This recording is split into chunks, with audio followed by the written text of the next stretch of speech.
अगर आपको अध्यात्म की ऊंचाई पर चढ़ना है तो एक शब्द याद कर लीजिए, सहनशीलता, तितिक्षा।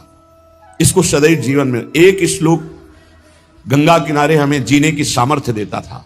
जब कभी हमें प्रतिकूलता दुख प्राय मिलते ही थे तो ये श्लोक, यम ही न व्यथ्यन्ते ते पुरुषम पुरुषर्षभ सम दुखा सुखाधीरम स्व अमृतत्वाय कल्पते। वो अमृत पद का अधिकारी हो जाता है जो आए हुए सारी व्यथाओं को, दुखों को मौन होकर सह लेता है। वो भगवान को प्राप्त होता है। जहां कोई कष्ट होता, बस यम ही न व्यथ्यन्ते ते पुरुषम पुरुषर्षभ सम दुखा सुखाधीरम स्व अमृतत्वाय कल्पते। हमें सहना है, हमें भगवत प्राप्ति करनी। अरे छोड़ो, इसने मारा, इसका कर्म जाने, चलो आगे, चलो आगे बढ़ो। भूख प्यास गर्मी सर्दी मान अपमान दुख सुख, ये सब इस मार्ग के यात्री को मिलते ही है। और जो इसको सह गया वो जगत पावन करने वाला महात्मा बन जाता है। वो मम भक्ति युक्तो भुवनम पुनातु, लोक के लोक को पावन कर सकता है जो भगवान के चरणारविंद में अपने चित्त को अर्पित कर दिया। इसलिए दुख ही हृदय, चाहे जितना दुख पड़े प्यारे, किसी से मत लो, किसी से मत, चुपचाप मौन होकर सह जाओ। तुम्हारा स्वामी विधान करके तुम्हें दुख भेजा है तो बहुत बड़ा उसमें कोई सुख है। वो मंगल भवन है, तुम्हारा मंगल होने नहीं दे सकता। दिखाई दे सकता है कि अब अमंगल हो गया हमारा, अमुक अमुक अमुक, कुछ नहीं।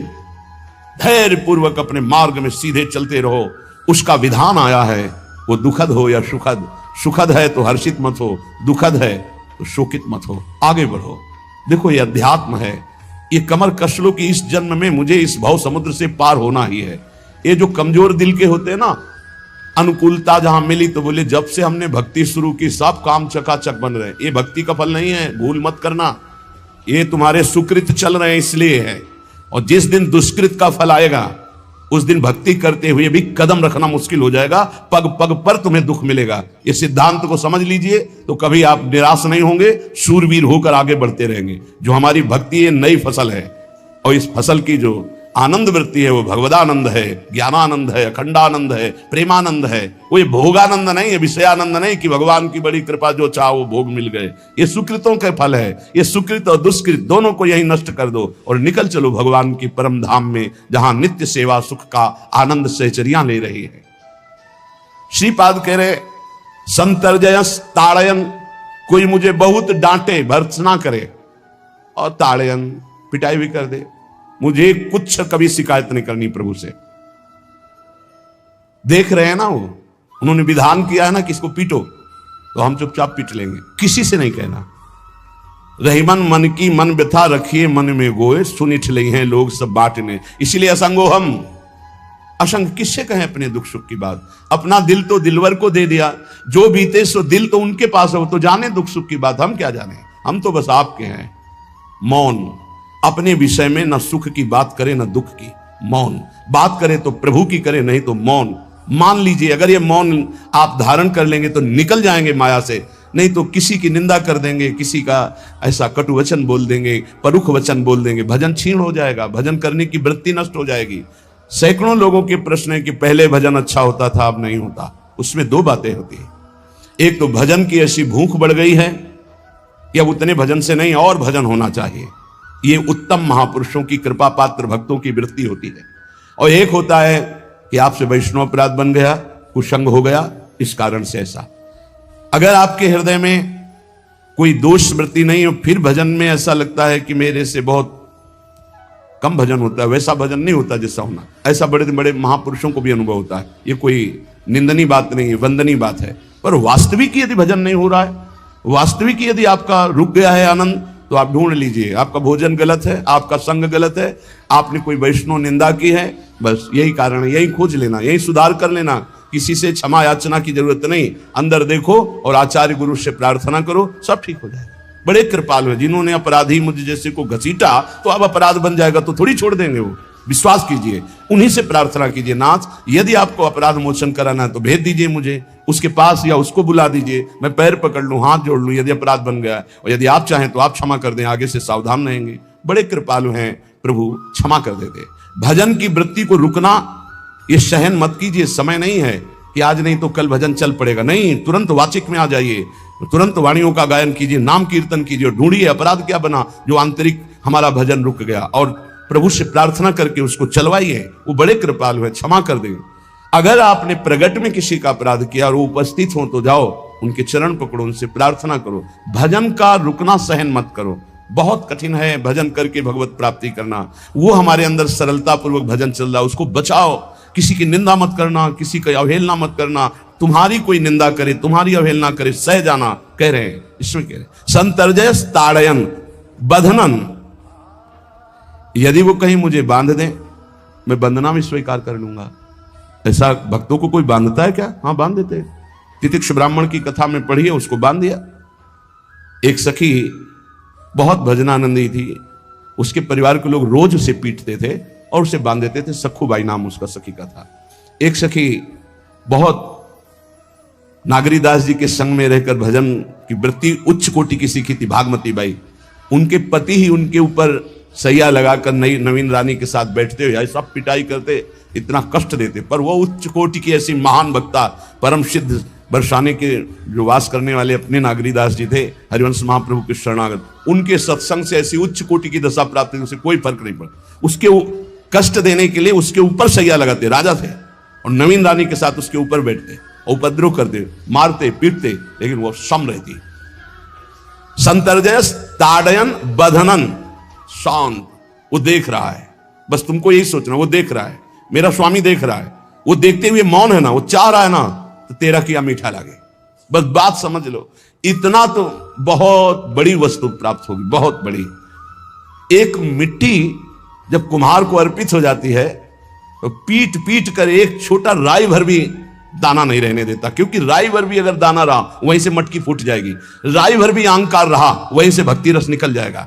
पीट पीट के उसको एकदम बराबर, फिर भी चैन नहीं, जल डाल के रौंदा, फिर भी चैन नहीं, हाथों से मल कर अपने अनुसार बनाया, फिर चाक पे चढ़ाया, जो चाहा आकार दिया, सूर्य के ताप में तपाया, फिर उसको दहकते हुए आवे के बीच में रख के पकाया, फिर उसमें रस रखने लायक क्षमता आ गई उस मिट्टी में। ऐसे ही हम जब संत महापुरुषों को, श्री भगवान को समर्पित होते हैं तो ये सब होगा।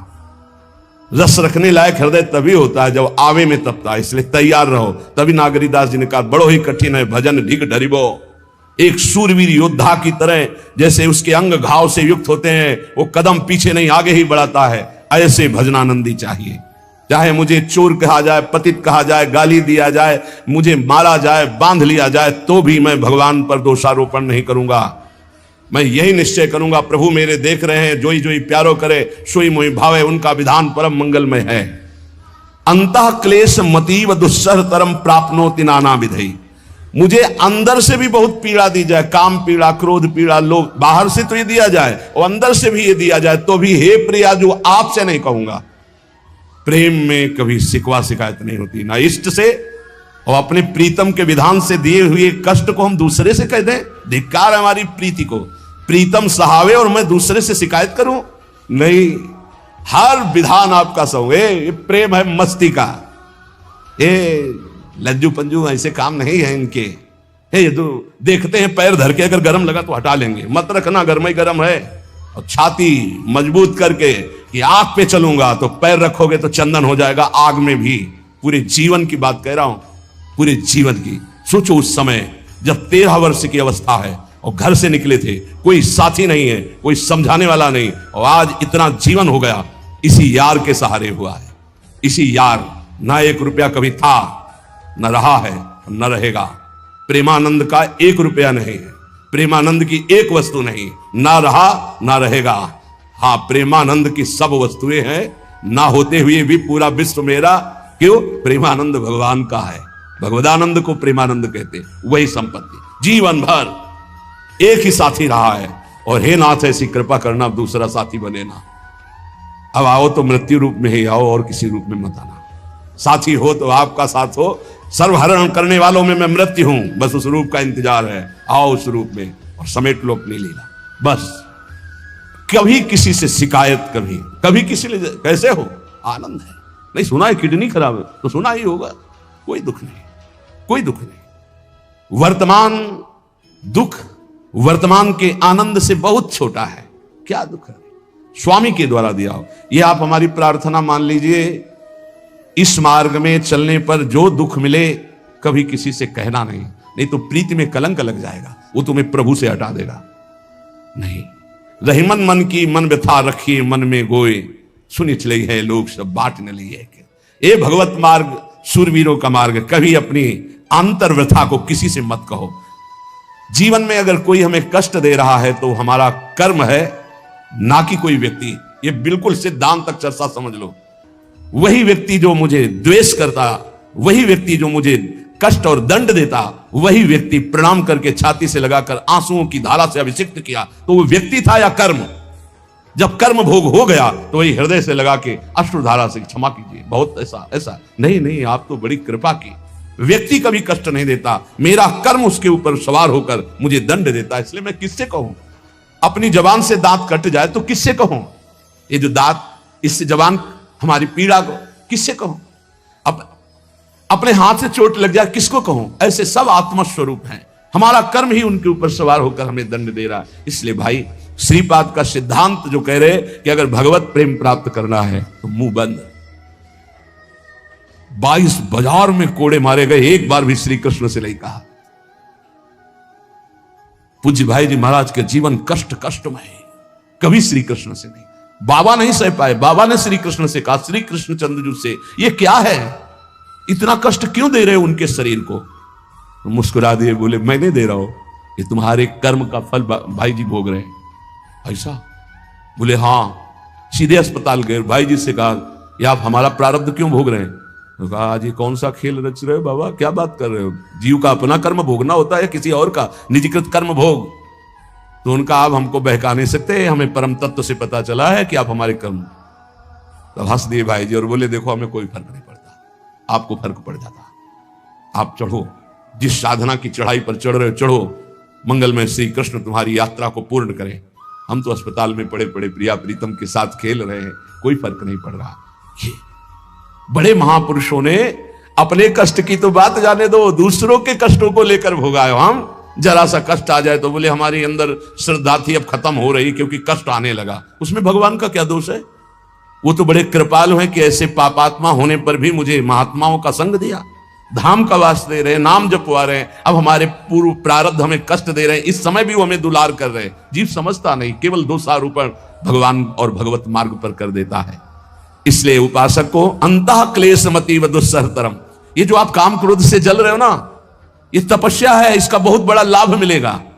और अगर भोग रहे हो ना, गिर रहे हो, पतित हो रहे हो, तो वो सुख नहीं, वो शांति नहीं, वो विश्राम नहीं है। तो एक बात ध्यान रखना, इस शब्द को याद रखना। ऐसे रहने पर भी हमारे द्वारा जो भी, वो हमारे स्वामी ऐसे लेते हैं, जन अवगुण प्रभु मान न काऊ, दीन बंधु अति मृदुल स्वभाव। कल शाम के पूज्य परमहंस राम मंगलदास जी की वाणी का चिंतन हो रहा था, उसमें कह रहे कि जो 30 मिनट भगवान नाम कीर्तन कर लेता, मेरी बात पर विश्वास रखना, हो उसको भगवत प्राप्ति होगी। 24 घंटे में 30 मिनट नाम कीर्तन कर लेता है और अन्य समय विस्मरण रखता है, तो 30 मिनट का नाम कीर्तन उसे भगवत प्राप्ति करा देगा। तुम्हें जो पाठ प्रिय हो 30 मिनट पाठ कर लोगे, भगवत प्राप्ति हो जाए कर लो। और बहुत पहुंचे हुए महापुरुष जिनके चरणों में अपार श्रद्धा है, आप लोग तो रात दिन लगे आपको भगवत प्राप्ति नहीं होगी। चूक हो जाएगी तो जन अवगुण प्रभु मान न काऊ, दीन बंधु अति मृदुल स्वभाव। अग्नि की ज्वाला के समीप रुई का पहाड़ कितनी देर टिकेगा? कितनी देर टिकेगा? उसके ताप में झुलस जाएगा। ये अग्नि की ज्वाला है भगवान नाम कीर्तन, भगवत यश गुणगान। तो जैसे किसी को लगे कि वो नाम जब भी करता है वो रुचि पूर्वक पाप करता है, असंभव। नाम जापक रुचि पूर्वक पाप कर ही नहीं सकता, उसका हृदय जलेगा पक्का। आप जप करके देख लीजिए, आप जप कीजिए नाम और फिर आपसे पाप जब बनेगा तो आप फिर हालत अपनी देख लीजिएगा, बार बार हृदय जलेगा, नहीं नहीं नहीं। तो एक दिन वो नहीं सिद्ध हो जाएगा और आप निर्विकार हो जाएंगे। इसलिए अंतः क्लेश, अगर बुद्धि मति हो, अति अंदर क्लेश आ रहा है, कभी काम आ रहा है, कभी क्रोध आ रहा है, कभी लोभ आ रहा है, कभी मोह आ रहा है, ये आता रहेगा जब तक भगवत साक्षात्कार नहीं होगा। ऐसा मत समझो कि 2-4 महीने जप करेंगे तो हम सिद्ध हो जाएंगे, ये आता रहेगा। ये बहुत भागवतिक शक्ति से संपन्न है विकार, कोई साधारण नहीं है। कि तुम माला जपोगे वो नहीं आएगा, माला जपते समय ही आएगा वो। ये भागवतिक शक्ति से संपन्न, काम क्रोध लोभ मोह तब त्रिभुवन को परास्त कर रहे हैं। ये भगवान के पावर से शक्तिमान है। तुम्हारा अहंकार जब गलित हो जाएगा तो इनका आना ही बंद हो जाएगा। जब तक अहंकार रहेगा तब तक ये आते रहेंगे। तो जो तुम्हारे अंदर जलन हो रही, मत कहो किसी से, सह जाओ, यही तपस्या हो जाएगी, यही भगवान की प्राप्ति का हेतु हो जाएगा। प्रभु के लिए थोड़ा कष्ट सहकर आप आगे बढ़कर देखिए वो कितना आपको प्यार देते हैं। यही कष्ट सहना है, आंतरिक विकारों को सहना, बाहरी प्रहारों को सहना, कभी किसी से ना कहना, ये भक्तों का स्वभाव। मौन, इसीलिए वाणी से मौन, कुछ ना बोलना। हमने एक संत भगवान को देखा, 22-23 वर्ष पहले वृंदावन में कच्चा मार्ग था, एक बोरा रखते थे ऐसे, पागलों जैसा भेष था। तो जब रात्रि के 11 बजे वापस यमुना किनारे से प्रसाद पाके यमुना किनारे गए, यमुना किनारे से जब लौटते थे तो उनको देखते थे अकेले वो बैठे रहते। उनकी मुद्रा देख के लगता था भगवदानंद में डूबे हुए। नजदीक बैठे, बोरा उठाया, चल दिया। अमित पीछा छोड़ने वाले थे नहीं पीछे, तो उनका क्या बात है, क्यों पीछे? अब संत वेश हमारा भी तो मर्यादा से ही बोलेंगे, वो कुछ नहीं, केवल जानना चाहते हैं आपको। तो कालीदय की इधर एक तमाल का पेड़, जो श्वेत रंग का एक वृक्ष है, उसका मुझे नाम नहीं याद आ रहा, गूलर जैसा, और वो तमाल में लिपटा हुआ अब भी है। दाहिनी तरफ है ये जो खाली जगह पड़ी ऊंची, जो अपने दाहिनी तरफ बर्फ फैक्ट्री के आगे जाते हैं, उसी के नीचे बैठे। तो हमने पूछा आपकी स्थिति देखकर मुझे लगता है आप हर समय भगवदानंद में डूबे रहते हैं। बोले जब लगता है तो प्रश्न क्यों करते हो? हमको आपकी वेशभूषा देखकर। तो बोले जगत से बचने के लिए ये वेशभूषा है। एक बोरा ऐसे जैसे कोई बीनने वाले होते हैं, कबाड़ बीनने वाले, ऐसे बोरा ऐसे रखे थे, एक गमछा लगाए हुए थे, पूरा शरीर खुला, कोई साधु का वेश नहीं, कोई चिन्ह नहीं, और उनकी स्थिति भगवदानंद में थी। उनका ये किसके उपदेश, किस मार्ग के उपदेश, किस इष्ट की आराधना से आपको ऐसी स्थिति प्राप्त हुई? बोले प्रथम पूज्य श्री स्वामी राम सुखदास जी महाराज का सत्संग हुआ, इष्ट देव श्री कृष्ण, इष्ट ग्रंथ गीता, उसी की कृपा से मुझे ऐसा, मैं भारत के हर तीर्थों में वास करता हूं, भ्रमण करता हूं, असंग रहता हूं, और यही वेशभूषा रहता बड़ा अंदर। तो भोजन प्रारब्धवशात जो सामने आ जाता है उसे पा लेता हूं, नहीं आता भूखा रहता हूं। तो अगर हम मधुकरी ले आवे कभी आप जिससे, तो पालेंगे? बोले दे देंगे तो पालेंगे। दूसरे दिन मधुकरी लेकर के, तो रोज हमारी उनके चरणों में श्रद्धा, क्योंकि उनका रहना और चिंतन दोनों, रहनी और चिंतन बड़ी प्रशंसनीय। जो वीतराग परमहंस हो गया, अक्षर सा वैसे कुछ पास में, केवल बोरा, वो नाटक के लिए बोरा के कोई समझे कबाड़ बिनने वाला, और एक गमछा ऐसे रंग बिरंगा, बस कुछ नहीं, कोई भागवतिक चिन्ह नहीं। एक दिन देखा वो बड़े मक्खियां भिन भिना रही, तो नजदीक गए, क्या होगा? चुप जाओ, इनका बोली ना, पूरे वमन और शौच दोनों हो रही है, शरीर बिगड़ गया है।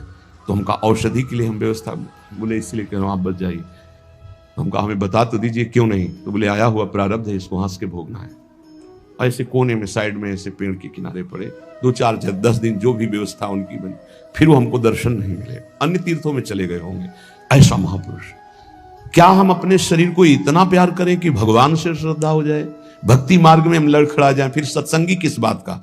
ये पक्का समझ लीजिए, ये जो भगवत मार्ग है ये शूरवीरता का मार्ग है, सहन करने का मार्ग है। जितने भी महापुरुषों के चरित्र हैं आप पढ़ करके देख लीजिए, भगवान के चरित्र से भी ज्यादा लाभ भक्त चरित्र सुनने से इसलिए होता है कि हमको लगता है कि हमारे जैसा जन्म लेकर इतना कष्ट सहकर इस ऊंचाई पर पहुंचे। ये बड़ी बात है कि वो जीवत्व से हमारी तरह पैदा होकर ईश्वरत्व को जाता है, इसलिए भक्त चरित्र में विशेष बल हमको प्राप्त होता है। क्या क्या कष्ट सहते, और आप खुद देख लीजिए, आपको जितना कष्ट है उससे बड़ा सुख है कि नहीं, अंदर देख लीजिएगा तो इसी से अनुमान लगा लीजिए, जितना बड़ा कष्ट उससे कई गुना बड़ा सुख भगवान देते हैं, तभी वो उनका यश गाते रहते हैं। ऐसे थोड़ी होता है कि हमारे भगवान का हम भजन करते, हमारे साथ अन्याय नहीं हुआ। न्याय तो सही बात नहीं हुआ, नहीं तो तुम्हारी दुर्गति हो जाती है।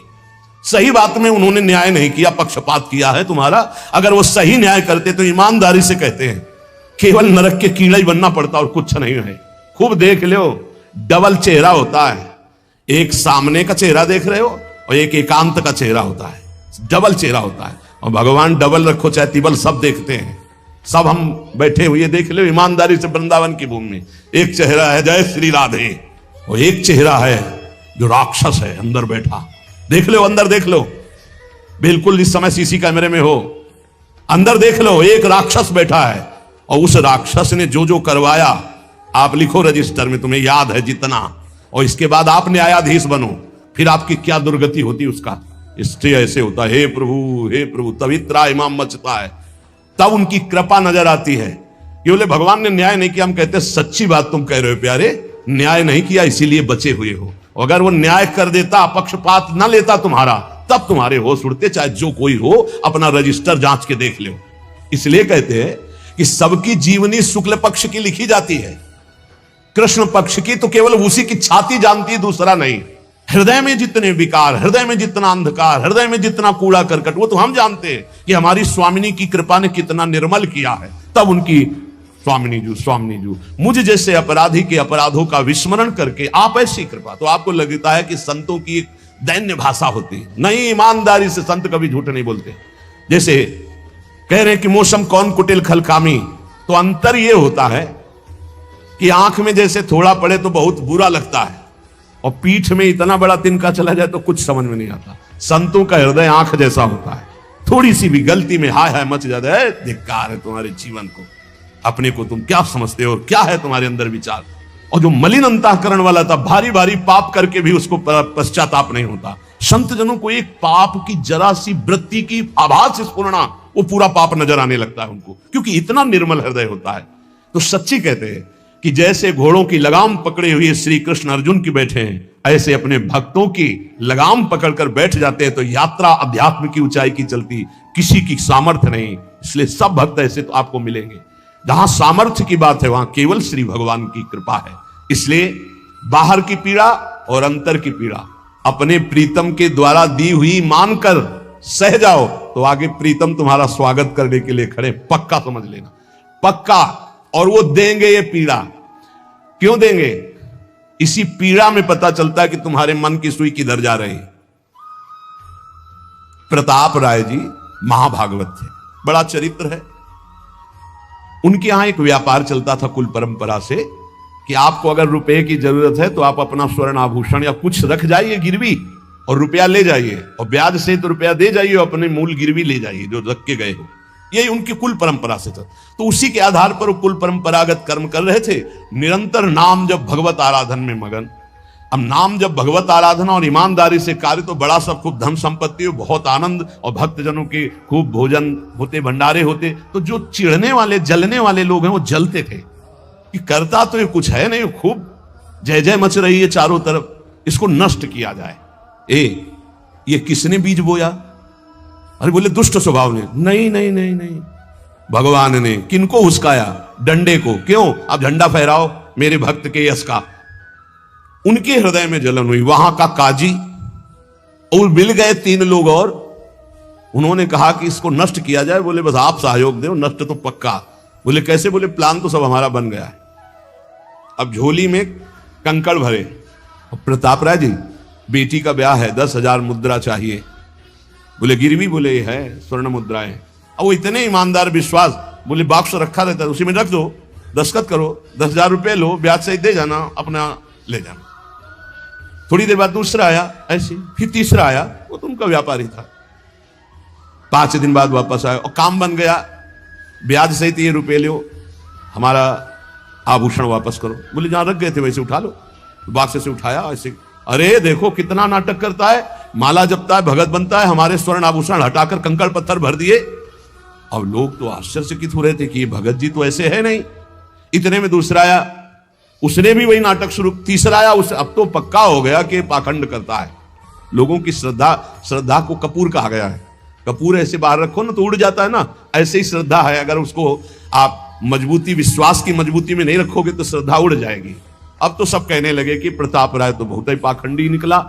अब हाहाकार मच गया। इसके बाद काजी, वो तो सब मिले हुए थे, काजी ने बादशाह के सामने बात पेश की। काजी के इशारे से बादशाह ने हुक्म दिया इनको बंदी बना लिया जाए, सारी संपत्ति जब्त कर ली जाए। अब राज सैनिक बंदी बना लिए प्रताप राय जी को। सारी संपत्ति जब्त होने लगी तो उन्होंने अपनी पत्नी से इशारे से कहा ठाकुर जी लो और भाग जाओ अपने मायके, ठाकुर जी को बचाओ। ऐसी स्थिति में याद क्या है? ठाकुर जी को बचाओ, उनका भोग राग चलता रहेगा, हम तो जेल में कष्ट भोग लेंगे। ऐसा ही हुआ। वो पीछे की खिड़की से अपने ठाकुर जी को लेके सब तहस नहस हो गया। म्लेच्छ सेना साहब नष्ट भ्रष्ट कर दिया, बंदी बनाया, उनको ले गए, जेल में डाल दिया। कुछ लोगों ने कहा कि महाराज अभी ठाकुर जी अष्ट धातु के हैं, बहुत महंगे हैं, उनकी पत्नी इसीलिए लेके भाग गई है।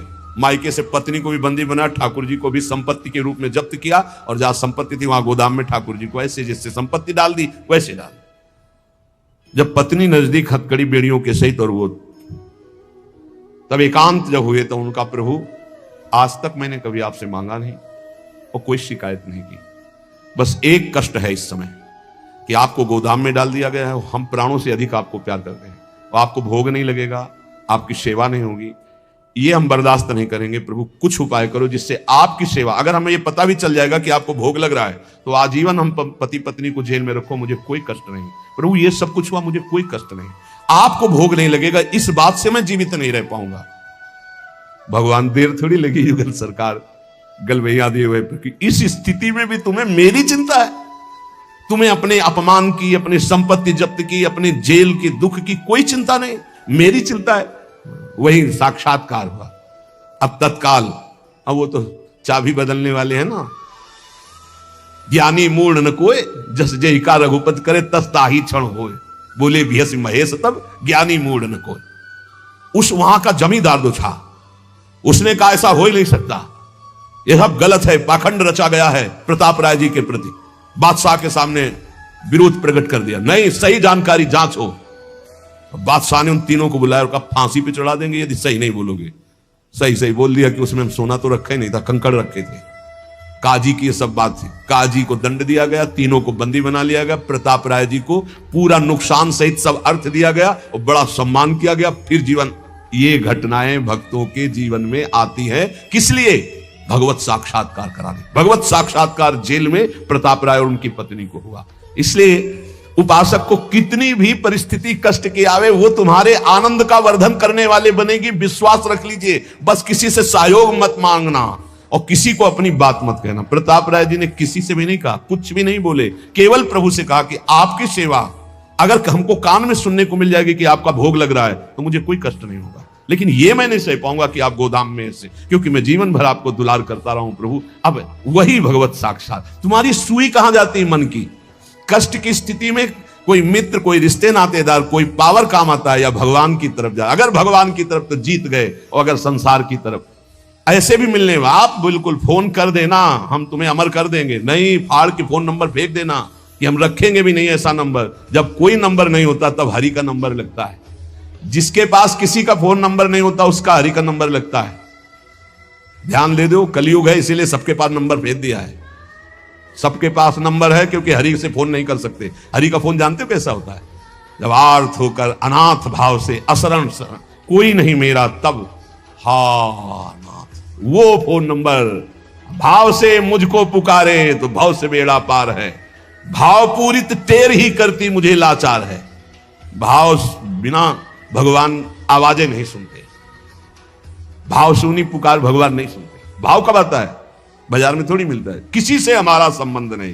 ये जीतना है तो ये बातें पकड़ लो सत्संग की।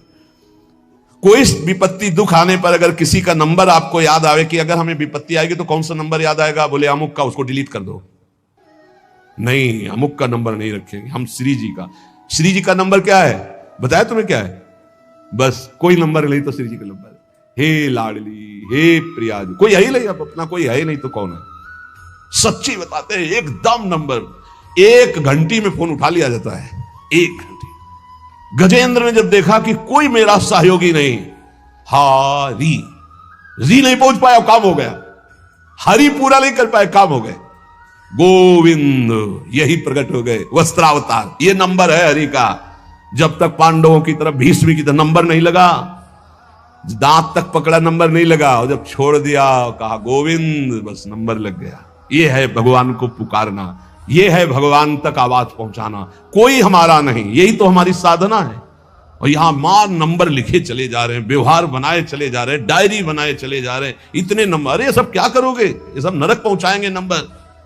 एक केवल हो हरि शरणम, बस सब काम बन जाएंगे। बोले नहीं, सहयोग होता है। इससे क्या सहयोग होता है? अगर बात बिगड़ जाए तो अंग रक्षक सूट कर देता है, और कौन? अंगरक्षक ही सूट कर देता है। अगर वो चाबी बदल जाए ना तो रक्षक ही भक्षक बन जाता है। किससे रक्षा चाहते हो? जो काल का भी शासन करने वाला है उससे रक्षा चाहो। देखो सच्ची बात, ये केवल प्रवचन नहीं कर रहे, हृदय की बात कह रहे। मान लीजिए मेरे प्रभु ऐसे कोई महान नहीं है, वो जिसको महान करते हैं वही महान हो जाता है प्यारे। ऐसे हाथ हटा ले तो सब हानि ही हानि है, कोई महान ही नहीं है, महान नहीं। वो हटा ले तो बस उन्हीं से महान है। ये सच्ची कहते हैं, उन्हीं से बहाल है। दबी बात खुल जाए तो असलियत समझ में आ जाए। और वो जानते हैं, और वो जानते हुए हमें नमस्कार करवा रहे, प्रणाम करवा रहे, भोजन दिला। अरे जय बोलो उनकी। हमारे साथ भगवान ने क्या किया? अरे तुमने भगवान के साथ क्या किया? कितनी कृपा की भगवान ने। इतने अपराध का दंड जानते क्या होता है? पूरा जीवन बर्बाद हो जाए।